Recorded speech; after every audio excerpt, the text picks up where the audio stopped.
Hi friends, welcome to our channel Chandra's kitchen. నేను ఈరోజు మీకు గోంగూర పులిహోర చేసి చూపిస్తానండి. కావాల్సినటువంటి ఇంగ్రీడియంట్స్ బాయిల్డ్ రైస్ అండి, మెయిన్ ఇంగ్రీడియంట్ గోంగూర అండి, groundnut, curry leaves, cashew nuts, ఒకటే ఎండుమిరపకాయ అండి, పోపు గింజలు. పల్లీలు అనేది ఇట్స్ యువర్ ఆప్షన్ అండి. క్యాషూ నట్స్ అవి తక్కువ వేసుకున్నా ఎక్కువ వేసుకున్నా టేస్ట్ ఏమి అంటే దానివల్ల ఏం చేంజ్ అవ్వదు. దీనికి main process this is a heavy process అండి. ఈ ప్రాసెస్ నేను మీకు తర్వాత చూపిస్తాను. ఇప్పుడు ఇది 2 minutesలో చిటికలో చేసేద్దాం గోంగూర పులిహోర.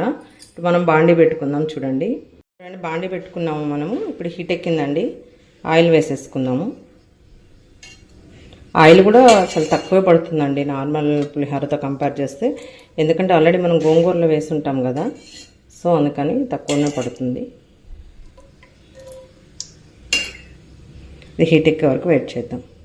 హీట్ ఎక్కిందండి, మిరపకాయ ఆల్రెడీ మనం పెట్టుకొని వచ్చాము కదా, అది ఇప్పుడు వేసుకున్నాము. నెక్స్ట్ గ్రౌండ్ నట్, ఇవి కొంచెం చిట్టుపడుతుండగానే పోపు గింజలు వేసేసుకున్నాం. ఇవి కూడా వేగిపోయాయండి. ఇప్పుడు మనం పోపు గింజలు వేసేసుకున్నాం. ఇవి కొంచెం వేగిన తర్వాత చిట్టుపట అన్న తర్వాత అప్పుడు క్యాషూ నట్స్ వేసుకున్నామండి. అవి ఏంటంటే ఈజీగా వేగిపోతాయి కాబట్టి లాస్ట్లో వేసుకున్నాం. ఇది కూడా వేగిపోయిందండి. ఇప్పుడు క్యాషూ నట్స్, కర్రీ లీవ్స్ వేసేద్దాం. 2 minutes ఉన్న తర్వాత మనం ఏదైతే గోంగూర పేస్ట్ ఉందో అది వేసేసుకున్నాము.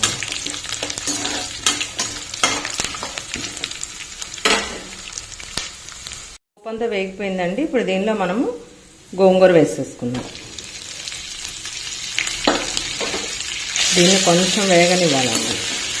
ఇది గోంగూర అండి, పచ్చి గోంగూర, పచ్చిమిర్చి, జీరా, మెంతి పౌడరు వేసి పచ్చిది కచ్చాపచ్చగా తొక్కి దాన్ని మళ్ళీ పోపు వేసి స్టోర్ చేసి పెట్టుకునేదండి. దీని ప్రాసెస్ నేను మీకు చూపిస్తాను. ఇది ఇలా చేసి పెట్టుకుంటే ఏంటంటే మనకు 1 year వరకు కూడా స్టోర్ ఉంటుందండి.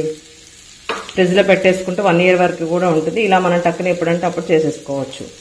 ఇది కొంచెం ఒక 2 minutes వేగిన తర్వాత అప్పుడు రైస్ వేసుకుందాం.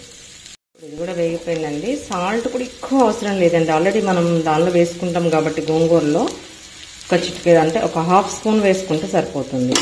ఎక్కువైతే అవసరం పడదు, ఆల్రెడీ గోంగూరలో ఉంటుంది కాబట్టి. ఇప్పుడు మనకి ఆల్రెడీ బాయిల్ చేసి పెట్టుకున్న రైస్ ఉంది కదండి, దాన్ని దీనిలో మిక్స్ చేసేసుకున్నాం.